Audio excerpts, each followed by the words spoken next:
Hi there and welcome to Transcona Trailer Sales. Today we'll be walking you through your 2023 Sportsman 364 BH. We are just going to start off at the back of the unit. If you notice up top, you are pre-wired for an observation camera. If you'd like to get set up with that, you can contact the parts department and they can put together a quote to get you set up with that. You have your spare tire located in the back here.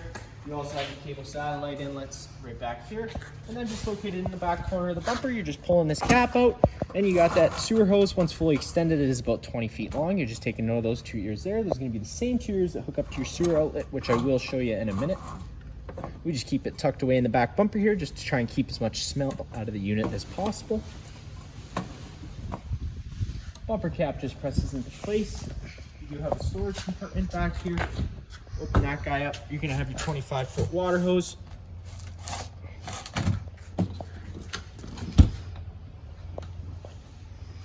A little further up, you do have your hot water service port. Popping that guy open, you got your 1/8" drain bolt right down here at the bottom.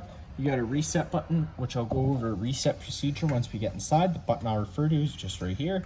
And then you got your pressure relief valve for it. So whenever you first get to your campsite, you're just giving that guy a pull. That shot of water is letting you know that the tank's full and ready to fire up. If there would have been no water coming out of there, that would be letting you know that the tank's empty, in which case you wouldn't want to fire that up because you do run the risk of burning it out. You got your exterior shower, which does just open with your standard 751 key. It should come included with your unit. Twisting that guy open, you got hot and cold water, swivel head, shower head. You got your black tank flush, popping that guy open with your tank open and your sewer hose connected and your tank valve open. Threaded guard nose in there, turn it on, and that's just gonna wash out that tank, keeping things out a little bit cleaner, helping with false monitor panel readings. As well as an odor, if you notice any around the unit. You got your standard 50 amp twist lock connection. We're just taking note of that silver strip there. It lines up with this silver strip here. You just push that guy into place. 8th turn to lock it in. And then you got that threaded collar to really lock it down. If you follow that cord back, you do come to your standard 50 amp plug end. Most campsites, not most, but a lot of campsites don't have 50 amp service. So we do include this 30 amp dog bone adapter. Just keep it in mind when you're going down to 30 amps of power, you can't run 2 air conditioners at once. You can only run 1 air conditioner at once. And then we also include a 15 amp park adapter to go down from 30. In case you have the unit at home on the driveway and you want to run the fridge, but whenever you go down to 15 amps of power, it's just to run your fridge and your lights, nothing else. We'll plug into that really. And then you got your main sewer hose here, popping this valve open. You got those ears, same ears that your sewer hose had. They just line up with those notches there, twist it into place, and that locks it down. You got your black tank here. You're always going to want to empty this one first. This is going to be your dirtiest water filled from your toilets. Then you can come behind that with your gray valve, which is typically a little cleaner water filled from your sinks and your showers. And then if you do take a few steps forward, you do have your last tank. This is on its own exit. It's going to be for your galley tank. That's going to be coming from your sink. Whenever your furnace is running, it's going to be pushing out hot air, so just be mindful of that. And then you do have your range hood exhaust. Whenever you first get to your campsite, making sure that guy's open, allowing you to evacuate those fumes from out of the unit. And whenever you're traveling, just snapping that back into place. That way no excess dust gets inside the unit. Go further ahead in this corner, as well as all 4 corners of the unit, you got stabilizer jacks. The way that it works is you hook up the tool, which we have located in that back compartment. Run this foot down to the ground. Once the foot contacts the ground, just giving another 1/8 quarter turn. And it's just going to take any bouncer sway you see we have in the unit right now away. And then it's going to have this little hose running below the floor. That's just your fresh tank drain. Twisting that guy open allows that fresh tank to drain all the water that's inside of it. Which brings me to your city water connection. So if you're on a site with service, thread a garden hose in there, turn it on. It's going to pressurize all the lines without the needing to run your water pump. Or you got your fresh tank fill, twist and that guy, put a garden hose in there, turn it on, and that's going to fill that fresh tank, and that's what your water pump draws off of. And then one last thing, which I forgot to mention, which is back here. Right below the floor, you got 2 more valves located right here underneath. Those are just your low point drains, so if you want to drain all the water that's inside the lines, because you don't want it going stale or stagnant, or you're working on a faucet, those are the lines you want to drain.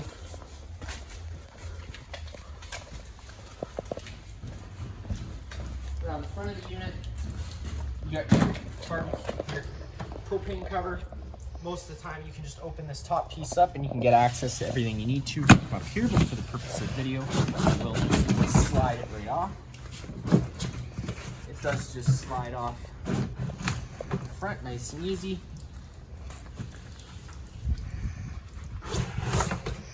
Like so. Your selector valve right here up front. So obviously with the arrow pointed this way, you're running off this tank.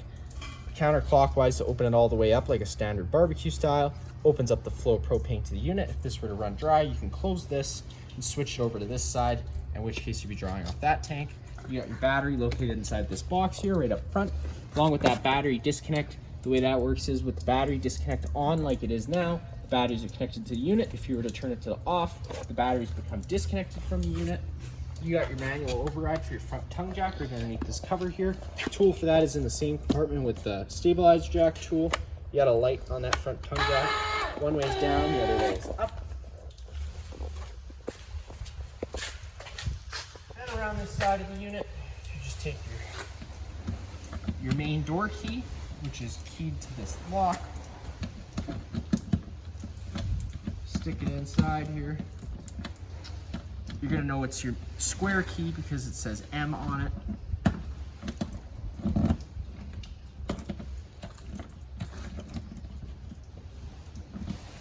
We won't be able to get that open today. Oh, there we go. And you get access to more storage. And this is a keyed lock, so it does run off your main doorway key. That locks into place. And around the front on the other side, you also have the same style lock, except this is going to give you access to your water pump for winterization, and you got your bypass hose here with that valve located right up top.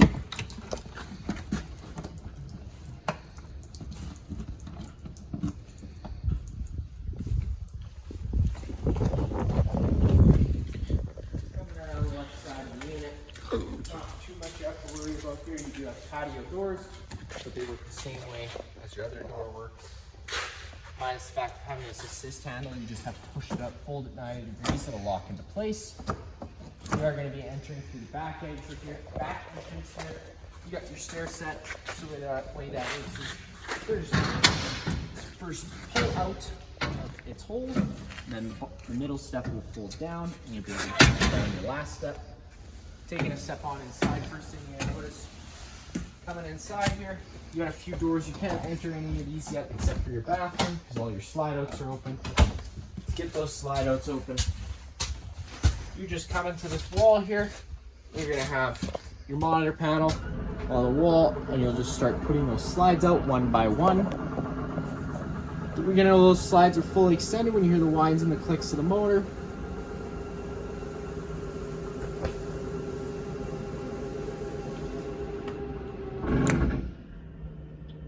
Again, just making sure that you do run them one by one and not doing more than one at a time. And as soon as you hear the clicking, you know you're fully extended. Another thing to be super mindful about is knowing what's on either side of the slide before you operate it. That way you're not running the risk of damaging anything.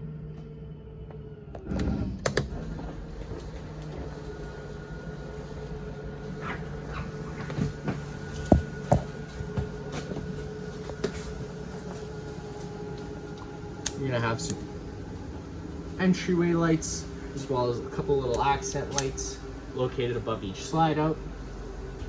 All the other lights are gonna be on their own set of push buttons. And then one last slide for that bunk room.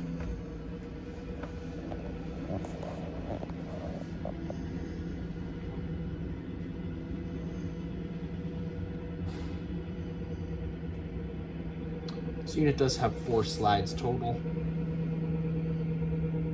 So again, always making sure you know what's on either side of the slide before you operate it.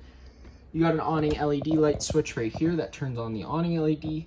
Water pump switch turns on your water pump, and that's what your fresh tank's going to drain off or run off. Your fresh tank is going to empty into this water pump. And then you got water heater on either electric or gas. If you do fire it on gas, you're going to hit this button. The water heater is going to try lighting itself 3 times. If on the 3rd try it doesn't light, this fault light's going to stay on. And in that case, if the light does stay on, you have to go hit the reset, turn this off, hit the reset button, and then come back and try and relight it. But if you give it a few minutes, the light goes off, letting you know that it's lit. You could also go on the outside and double check. Then you got your electric option, turning that on, turns on the element that's inside there. And then you have your awning switch. Hitting that down allows that awning to start making its way out. Once fully extended, you're going to see the back of the metal tube and the little flap hang down. Sometimes the flap can get stuck, so you do have to retract it and pull it back in a bit and then put it back out.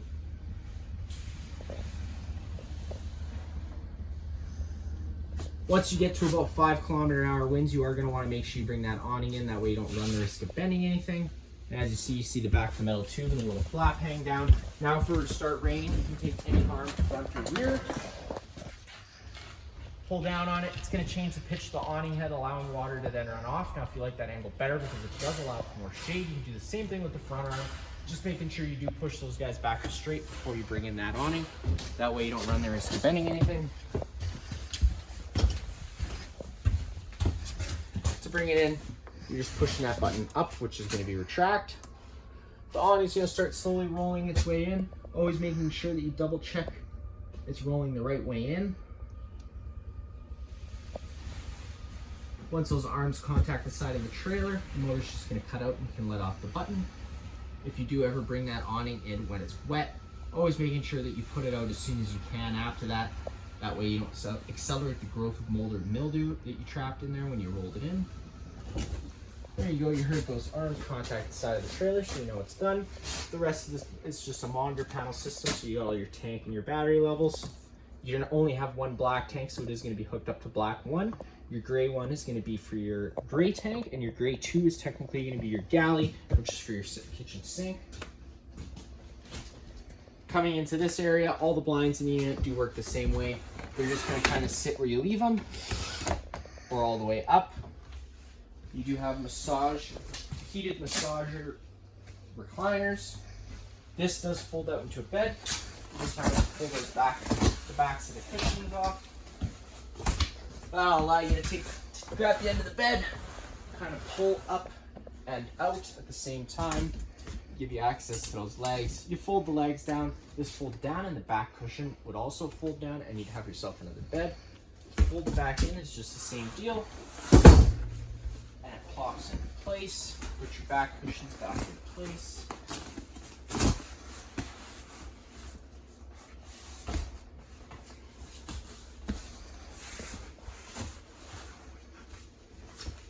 Coming to your entertainment center, to get your TV mounted on the wall here. Storage space up above. Coming down, you got your sound bar. Works pretty much just like home, minus the fact of having zone 1 and zone 2. Zone 1 is going to be your interior speakers, zone 2 will be your exterior speakers.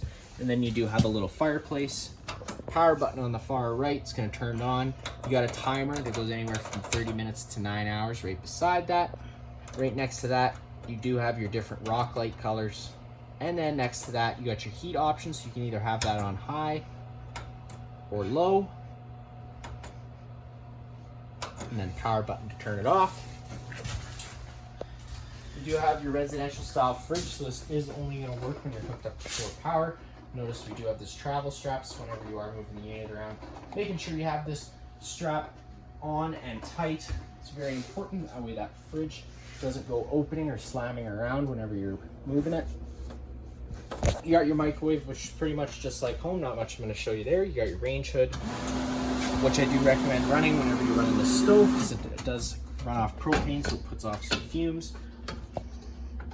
Keep the stove to light. You're just turning those knobs over to the high option and hitting the lighter, the igniter. Fires right on up. Today we had the propane system running earlier already, so that's why I fired up so quick. If you've had the propane system off for a while, you go to fire it up. Whenever you have it off, it allows air into the lines. So it does take a few minutes sometimes to purge all that air out of the lines, so you do just have to be patient with it. To get the stove to light, it's the same thing. You're holding it on the pilot option, hold it in for a few minutes, and then hit the igniter, and that pilot light lights. Once that pilot's lit and holds its own, you can turn it up to your desired temperature, and it fires right on up. Again, ovens can be extra finicky when it comes to lighting and can take a little bit just to clear everything out. Storage all around. hot and cold water at your sink here. Coming up over here, you got your thermostat on the wall here. Works the same way as most. You got your off section, which is one off from the right. All the way to the right would be the heat option, and that would fire up your furnace, in which case also runs off propane. You have this LP detector right here on the ground. If this guy ever starts going off, you are just going to want to turn off the main supply of propane at the front of the unit and just ventilate things out a little bit. One over from the left is going to be your fan option. Now that's just the air conditioner moving air around, no cooling involved. One more and you get to the cool, so now air conditioning takes into effect. You can either run it full time on high or low fan, or you can put it all the way to the left, which is going to be auto on either high or low. Whenever it's on auto, it becomes an on-demand system, so when the thermostat senses the room's at temperature, it's going to cut it off and then just back to off again. Opening up this door gives you access to this little bunkhouse here. You got a couch down below, which does fold out into a bed. You also have this top bunk. It's on a couple latches here. You just got to pull those latches out of the way. It'll allow you to put it down. You have a bunk up top. You got this little tab here. This is an emergency exit. You're just going to pull this tab. The whole screen's going to pop out of place. And in that case, you can just take this handle, push it out of the unit, and pop on out. Storage all around in here. You got cable satellite inlet. Plug in on the wall. One room over, you get into your bathroom. Light switch on the right. If you turn this button on, it does turn this fan on up in the roof. You gotta open that guy up like so. If you notice, if you open it up all the way, you are just open up into the atmosphere. So if it were to start raining, it is gonna get wet in here if you don't have this closed. We do sell Max Air vent covers in the store here. If you'd like to get set up with one of those, you can contact our parts department and they can put together a quote. Essentially, it's a cover that goes over here and it allows you to run this fan up even when it's raining. It doesn't allow any water to get in. It's toilet right down below. Flushers on the right. You have a shower with hot and cold water. Notice that the shower doors do have a little travel latch, so whenever you're traveling, make sure that that's strapped so it's not going anywhere. You got your main GFI plug right on the wall here. You got reset in the middle, test on the bottom. If you ever have an outlet that doesn't work, this would be the first place I'd look. To get access to your water heater for winterization, it's just going to be this false panel right down below, 2 screws. And then last but not least, we come into the main bedroom. This thermostat on the wall here is going to control just this air conditioner. You can only run one air conditioner on 30 amp service, but if you had 50 amp service, you could run both at the same time. Works the same way as the front one, minus you're going to notice it doesn't have a heater setting because the heater is hooked up to the other thermostat. Underneath the bed, you do have some storage space. You're just having to grab the foot of the bed and pull up. It's also that back compartment, so you can get access to from the inside. And then just storage space all around. That's going to be it for this unit here. If you have any other questions, feel free to give us a call.